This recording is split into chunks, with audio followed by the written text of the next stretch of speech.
Welcome back to Dynamics. Okay, so I'm gonna do a video. I'm gonna go over. I finally watched the final episode of House of the Dragon, and I had watched the final episode of Ring of Power, and I watched the final episode of She-Hulk, and I just kind of want to touch on the three and kind of compare what we got here. So we will start with the amazing. House of the Dragon just blew away all expectations, and really it was a surprise, but it wasn't because Game of Thrones started out just this beast, so good. The first, I'd even say maybe like 6 or 7 seasons were just good stuff. And then it just started going downhill. And the final season, I mean, it wasn't even just the final season, but definitely the final season really kind of just like soured everybody. It wasn't a fun experience. None of the now, Game of Thrones, you expect things to not end happy. You don't expect there to be this happy ending where everybody's happy and all the perfect things happen. But they were just dumb. Like some of the things were really dumb. They were annoying. The characters changed. The writing was terrible because they no longer had George R. R. Martin's source material, and it just no one was satisfied. And so coming off that to say, oh, well, we're going to do some prequel series and I'm sure you'll love them. And everybody's like, yeah, I don't know about all that. We're soured. We're not happy. And I don't know what you can possibly do to fix that. Everybody wanted them to redo the last, not everybody, but a lot of people wanted them to redo the last season or two, get George R. R. Martin to like really write them, do something to fix it, do sequels to kind of try to fix it, which actually surprisingly may be coming. And what they ended up doing was working on prequels, and everybody was like, "No, forget this. It's not great." And I keep saying everybody. I'm not trying to speak for everybody. I know there's people with different takes on it. Some people really loved the last season. Some people were really excited about the prequels. So I get it. So not everybody had the same take. So me saying everyone is just kind of like just a word. Sorry. But anyways, so coming into the show, I had my hopes like way down on this series. And the reason why we're talking about it, along with Rings of Power, and well, definitely Rings of Power, because obviously there's some corollaries there. They're both fantasy. There's some obviously George R. R. Martin took a lot of influence from Tolkien, although not completely. So I see that. But why are we talking about that, and then She-Hulk? Why? Because they kind of all did the same thing in the news media, in the media, entertainment media, not really news media, saying that fans are just toxic. Fans won't like this because of this reason or that reason. And it's like, well, why not put out something that fans would like? But we were kind of being told the same thing about all three. They're going to change stuff. They're not doing fan service. It's not going to be something that fans are going to like, and it's because X, Y, or Z. In some cases, it's because fans are bigots, or in some cases, it's because they're toxic, or in some cases, it's because fans just don't know how to just accept changes and things like that. Right? Okay, I get some of that.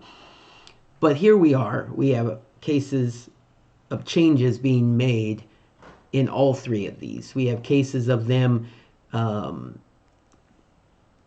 of shitting on their fans in at least two of the series.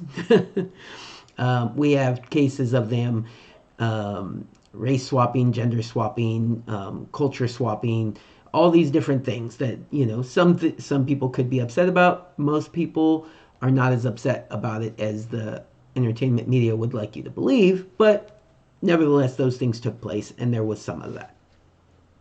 So in House of the Dragon, they said, oh, they're race swapping the Valerians, so all the bigots are going to be mad. Okay, so here's the thing. Does it completely make sense? No, but but they actually kind of tried to make it make sense.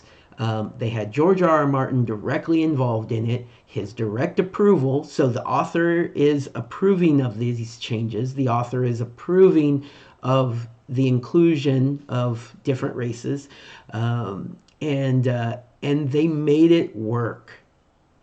Lore wise, they made it work. They made it interesting. It wasn't, we changed these guys because of this. We wanted diversity, so we changed them. Didn't explain it, didn't justify it, didn't do anything. No, they made it work. In some of the storylines, they kind of included it without, beating you over the head with it. So, the sons, um, um, of the princess, obviously weren't the sons of, the Valerian boy. I'm terrible with names, so keep that in mind. I know the characters, but names I'm terrible, especially House of the Dragon and Ring of Power names. They're just so fantasy driven. If you've ever read the Silmarillion, it's just non-stop fantasy names, and you're just like, I don't know who I'm reading about right now. So it's easier in shows to keep up with it, at least, because there's a face, there's characters, there's, but I still don't have all the names like really, really solid.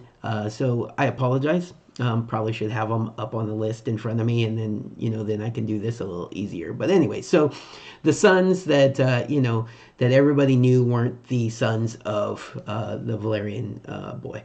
Well, man, at that point.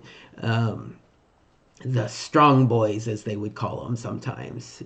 In the book, now mind you, this is actually not a book I've read, so I'm not an expert on that. But in the book, it also hints that they're not his children. In there's rumors that go around because they don't have blonde hair; they have brown hair. Well, in this, it's not only do they not have blonde hair, they're white. 100%, obviously 100% white, not mixed, not black. They're white with brown hair, not mixed with blonde hair. And so it's built into the show. It's built into the lore. Um, it was a perfect choice. They really, really, if they were, if the goal was to just get some additional diversity in the series, they did it perfectly, just perfectly. So, bravo to your diversity. You made it work. We'll get to the diversity in Rings of Power here shortly. In some cases, they made it work. In some cases, they didn't. But anyways, but in House of the Dragon, they made that work. They gave us brilliant storytelling. Obviously, the source material is one book spread out over the course of like almost 100 years. No, not quite 100 years because it's still during their lifetime. So, however long the book is stretched out, 50 years, whatever it is. And it's one book, and it goes into a lot of the history, a lot of the rumors, but it doesn't tell the story, right? So this show expands upon that. So there things that happen differently in the show than the book? Yes, but it's brilliant because they say, there was this rumor, the Valerian man, the husband of the queen, of the princess at the time, dies under mysterious, well, dies, not really mysterious, they know who killed him, but the mysterious circumstances are, did the queen and Damon play a part in that? In the show, he doesn't die, right? And so because of that, it technically is a change from the books, but it's not a change from the books because they make it part of the thing where most people didn't know he didn't die. Most people thought he did die, and he got to sneak off and have, his life with his lover that he wanted, from the beginning. He didn't want to have to be king. He didn't want to have to be, prince or whatever it was. He didn't want to be married in a loveless marriage. They loved each other, but not, obviously not sexually. They tried to apparently, conceive children. It just wasn't going to work. He was not bi. He was very gay. He wanted his man, and that's what it was. And so they were able to give that to him and send him off so he could go off and he lived the life he wanted to live.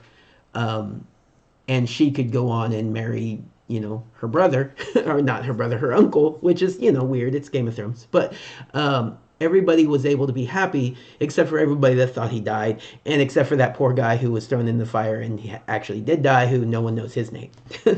So that's messed up.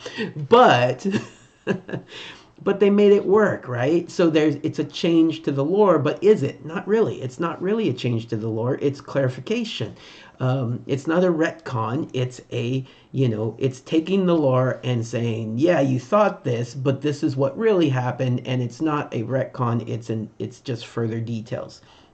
They did that brilliantly, and they did that throughout the season. Great acting, great writing, great changes to the lore, great keeping with the lore, great CGI with the dragons. The dragons were amazing, and I don't want to keep going on and on and on because I still want to talk about Rings of Power and She-Hulk a little bit. But they just did an amazing job, and they just finished the season. So I did a video at about the midway point. They just finished the season. I am so excited for season 2. I think it's probably not until 2024, so I don't think we're getting it next year. But I'm very excited for season 2, and I will 100% watch it when it comes out. The way the emotions the whole season was full of these like emotional moments, but the last 2 episodes, the emotions in those 2 episodes were just amazing.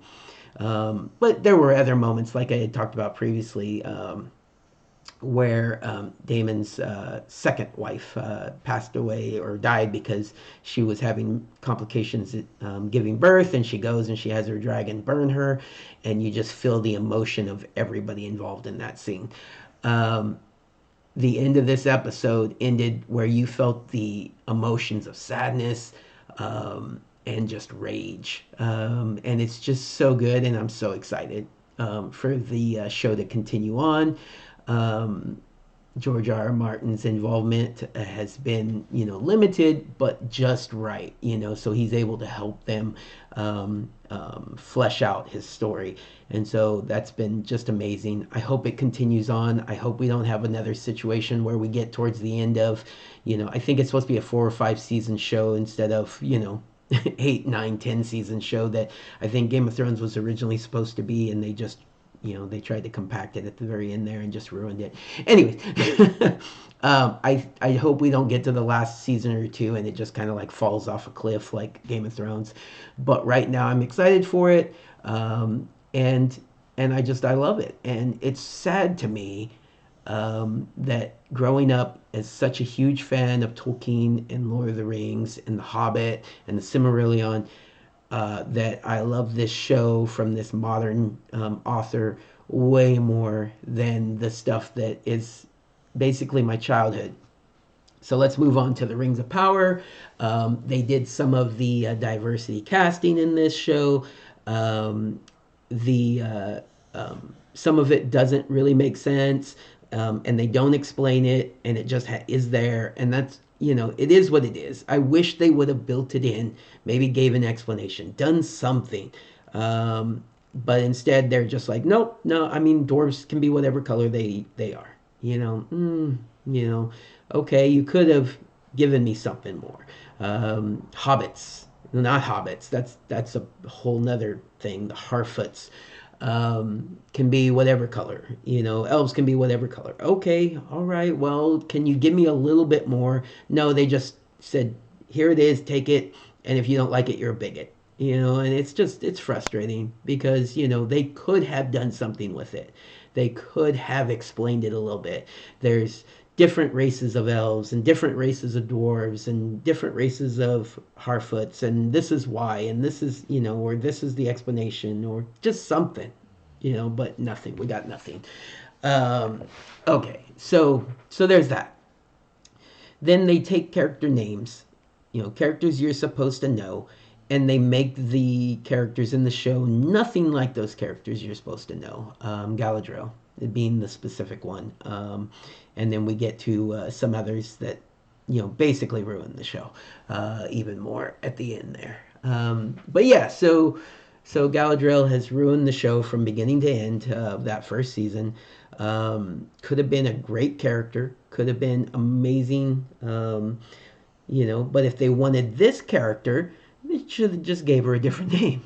If she was a different elf that had this character, I think it would have been easier to swallow. A lot of people were just upset because the character is not the character that was written in the books, is not the character that we saw in the original movies, and just it's just wrong. It's just wrong on so many levels.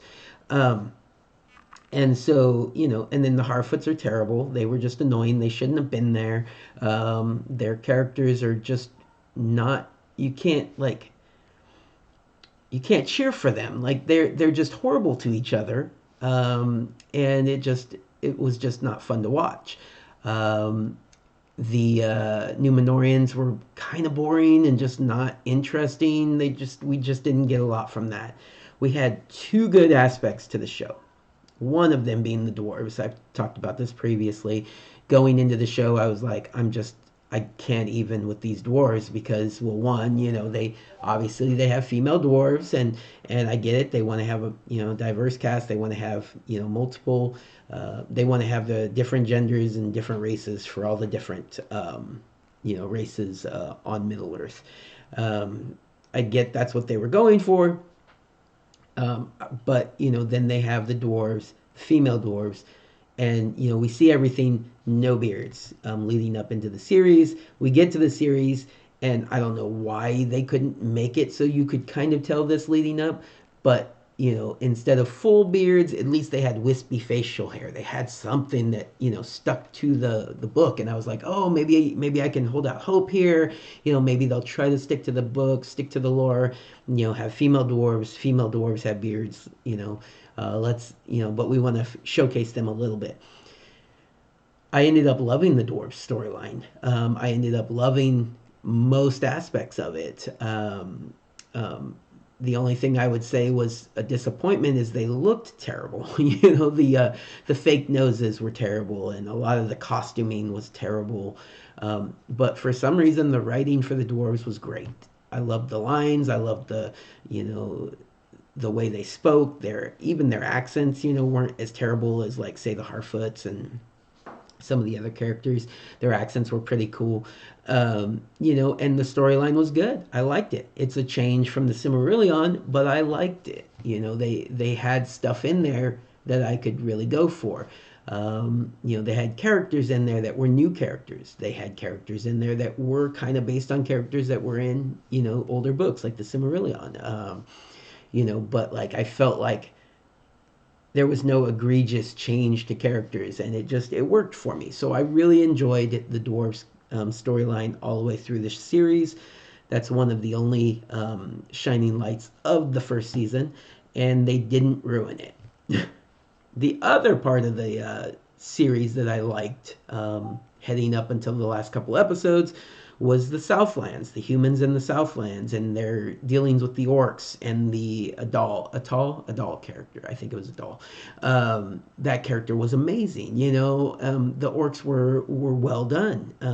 The humans were interesting. The storyline with the elf that interacted with the humans was great. That was one of the elves that wasn't like a white elf. And I loved it. The character was great. They could have done more to explain the color of the elf, but other than that, like, it was great. I love that storyline until freaking Galadriel and the Numenorians come riding into the rescue and just ruined the whole thing. It was ridiculous. Come on, I mean, they didn't ruin everything. The storyline got ruined in general, but like they were part of ruining it. It just made it not fun anymore.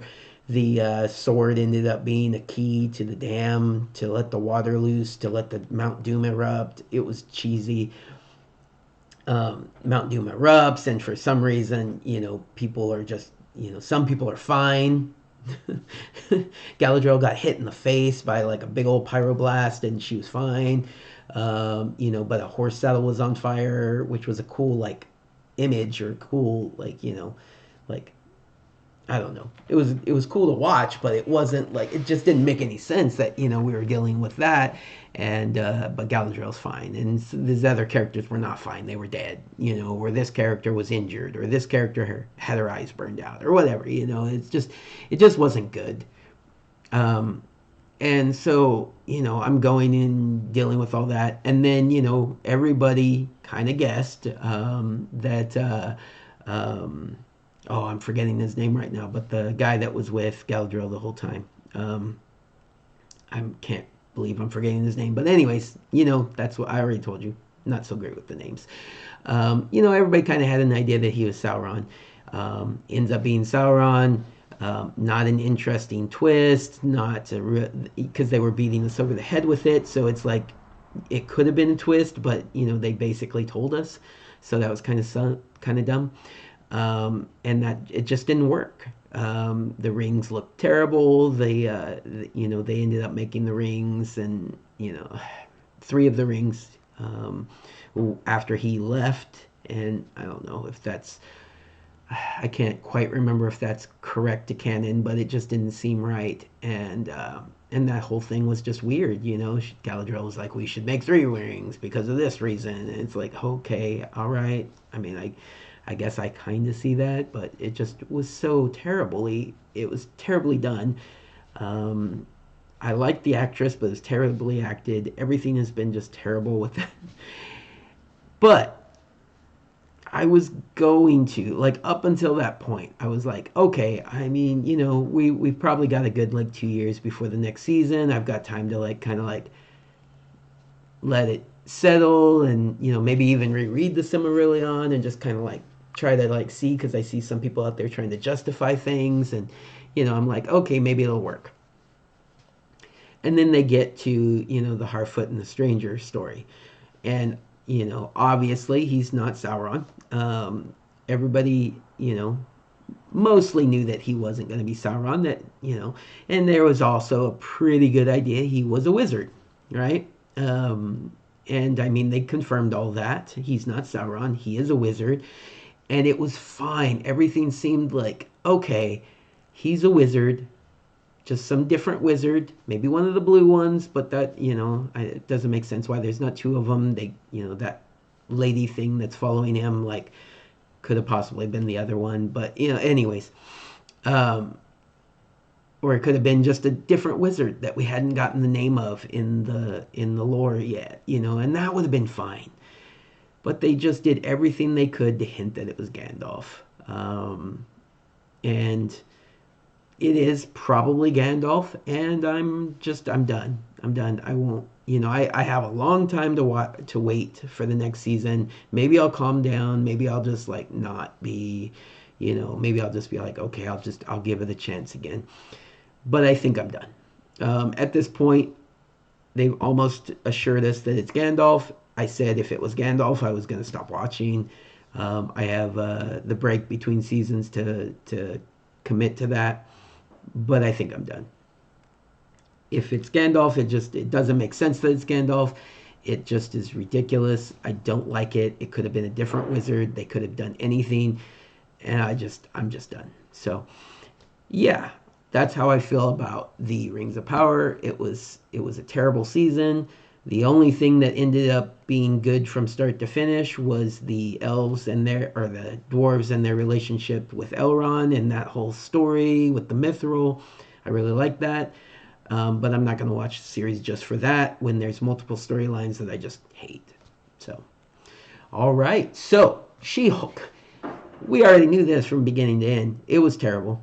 CGI was terrible. The acting was terrible. The story, there was no story. Like, the story, like, they just end up throwing the story out. And I get it that it's funny. It's a fourth wall break. It wasn't good.